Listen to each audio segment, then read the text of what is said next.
आज मैं बात किसी देश के ऊपर नहीं बल्कि अपने देश, अपने भारत के ऊपर कर रहा हूं। भारत के उस राज्य के बारे में कर रहा हूं जिस राज्य के लोग अपना पेट पालने के लिए दूसरे राज्यों में मजदूरी करने जाते हैं। उस राज्य के बारे में कर रहा हूं जिसके लोगों को कोई फर्क नहीं पड़ता उसके यहाँ डेवलपमेंट हो रहा है या नहीं, उनके बच्चे का भविष्य क्या होगा आगे, उन्हें कोई फर्क नहीं पड़ता। एक शहीद परिवार कैसे अपनी जिंदगी काट रहा है उस गांव के लोगों को कोई फर्क नहीं पड़ता, उस राज्य को कोई फर्क नहीं पड़ता, उस राज्य के लोगों को कोई फर्क नहीं पड़ता कि स्वास्थ्य व्यवस्था का क्या हाल है।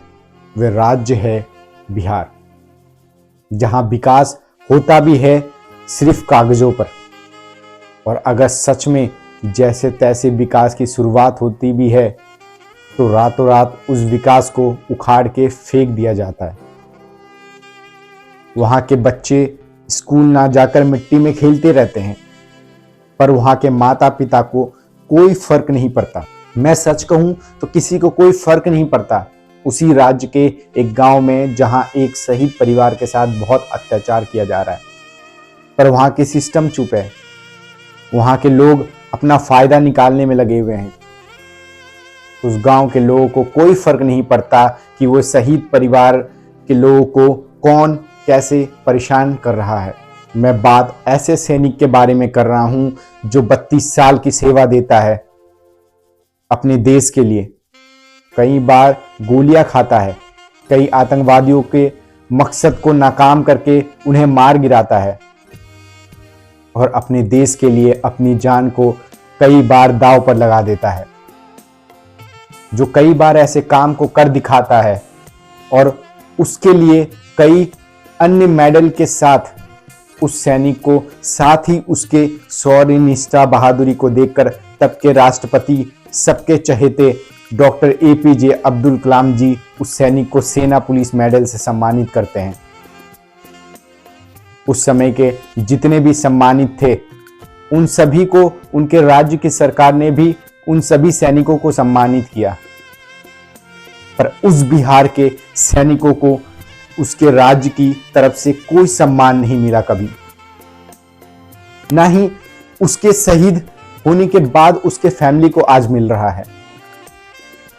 उसकी धर्मपत्नी को मारने की कोशिश की जा रही है, उसके बच्चों पर झूठा FIR, उस सैनिक के बेटी के साथ गंदा घिनौना व्यवहार करने की खुलेआम धमकी दी जाती है, पर वहां की सिस्टम चुप है, वहां के लोग चुप है। जानते हैं क्यों? क्योंकि ज्यादातर वो सैनिक तो देश की सेवा में लगा रहता था, वे बहुत कम अपने गांव आ जा पाता था। कभी कभार छुट्टी मिल जाती है सैनिकों को, जिसका फायदा उसके अपने भाई उठाने लगे, जिसका फायदा उसके अपने ही गांव वाले उठाने लगे, जिसकी जमीन को हड़पने की कोशिश लगातार करने लगे, उसको धमकियां देना, और जब वो इसका शिकायत करता था तो सिस्टम के लोग उस सैनिक का फोन नहीं उठाते थे। उस सैनिक को चुप रहने को कहा जाता था, उस सैनिक को धमकाया जाता था, और जब वह सैनिक ड्यूटी के दौरान शहीद हो गया उसके बाद तो उन दरिंदों को उसके फैमिली पर चढ़ने का बहुत अच्छा मौका मिल गया। उस शहीद की बीवी को पागल बनाने की पूरी कोशिश की गई। जब वह थाने आकर उसने शिकायत किया तो वहां से भी चुप करवा दिया गया। जिस सैनिक ने अपनी नौकरी लगने के ठीक बाद अपनी सैलरी से अपने दोनों बहनों की शादी की,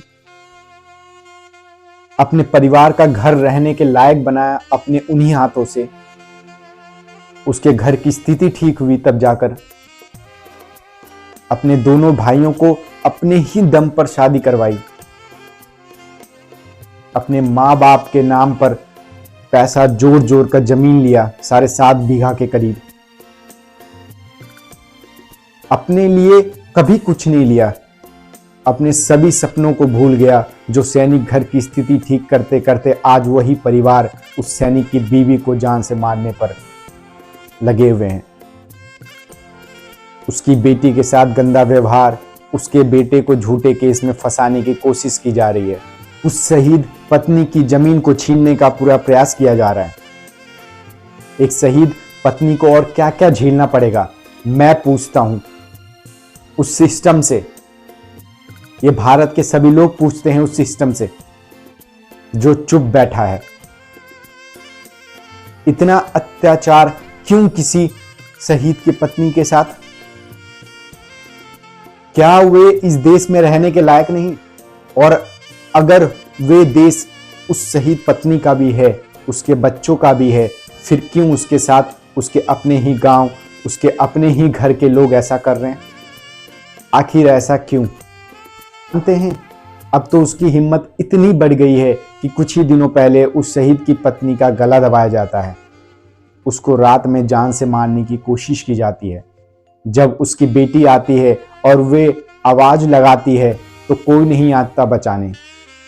और जब खुद संघर्ष करके उसने अपनी मां को छुड़ाया तो उस पर ही झूठा केस, झूठा नाटक रच दिया जाता है फंसाने के लिए।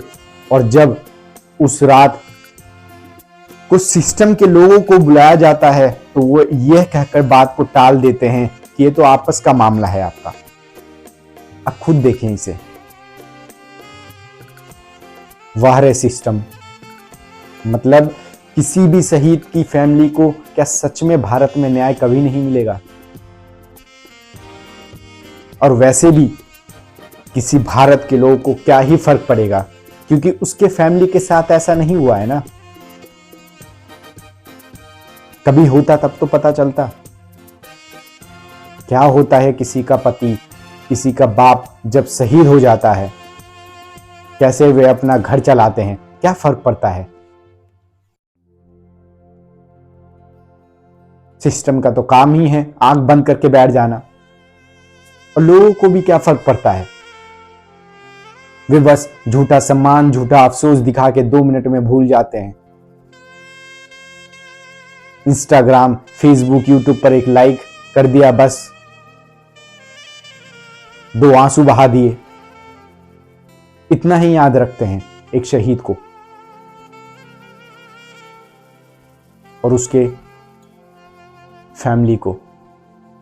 कभी शहीद होने के बाद कोई गया है उसकी फैमिली के बाद?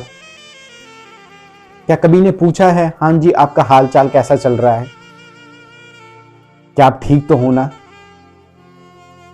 कोई परेशानी तो नहीं? लेकिन सच बताऊं तो ऐसा कुछ भी नहीं। और अगर आप सिस्टम में जाकर हक मांगते हैं तो आपको कह दिया जाता है कि क्या हमने कहा था उसे शहीद होने, हमारे लिए शहीद हुआ है? हमने तो नहीं कहा, हम तो आराम से दफ्तर में बैठ के काम कर रहे हैं, हमें देखो, हमें कोई दिक्कत नहीं आ रहा। इतनी आराम से कह देते हैं। अगर इस देश में किसी शहीद के फैमिली को न्याय नहीं मिल सकता तो मुझे नहीं लगता किसी को मिलता होगा।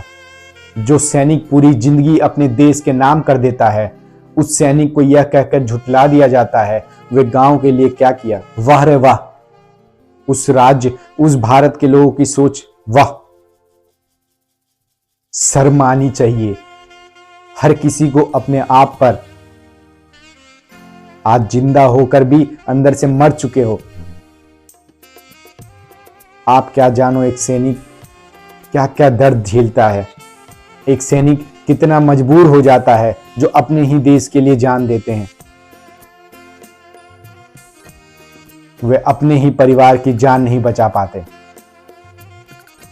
जब सिस्टम के पास गुहार लगाते हैं तो सिस्टम कितनी आसानी से कह देता है कि क्या हमने कहा था उसे शहीद होने, जब उसी सिस्टम में बैठे लोगों को एक वक्त नौकरी नहीं मिल रहा था तो वह न्याय के लिए चिल्ला रहे थे। वो यही कहते थे आज तो पेपर हैक हो गया, आज तो पेपर लीक हो गया, इतनी टाइम से सरकार रिजल्ट नहीं दे रही है। मगर जब वही लोग सरकारी नौकरी में जाकर बैठ जाते हैं, वो भी तो यही काम करते हैं उनमें और वो पहले जो बैठे हुए लोग थे उनमें फर्क क्या हुआ? क्या फर्क हुआ? मुझे कोई समझाए। आप मुझसे बहुत बेहतर जरूर समझते होंगे,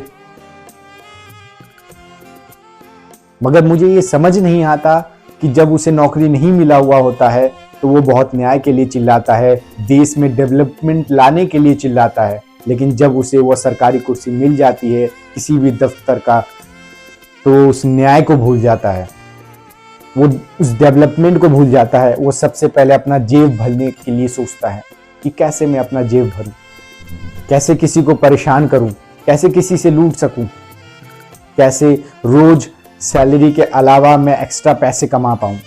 जो हथकंडे होता है वो सब अपनाता है, लेकिन फिर भी उसको शर्म नहीं आती। बात करते हैं युवा कि हम देश को बहुत आगे लेकर जाएंगे, हम विकसित करेंगे देश को।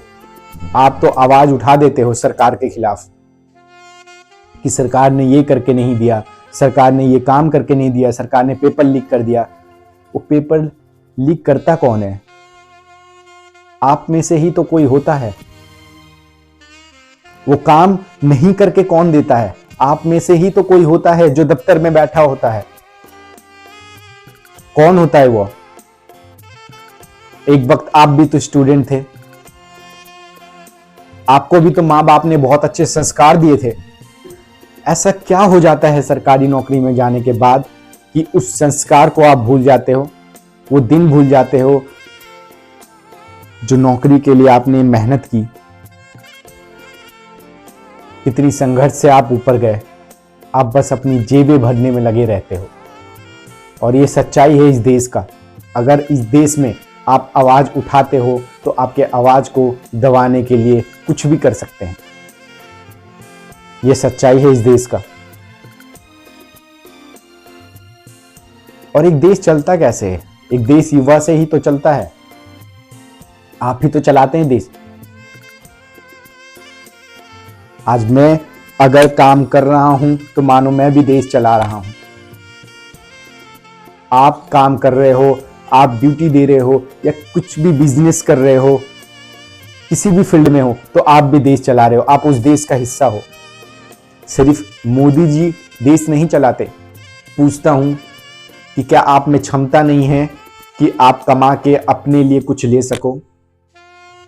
क्यों किसी और की जमीन को आपको हड़पना है? क्यों किसी और के हक का खाना है? आप भी कमाइए ना, अपने हक का खाइए ना।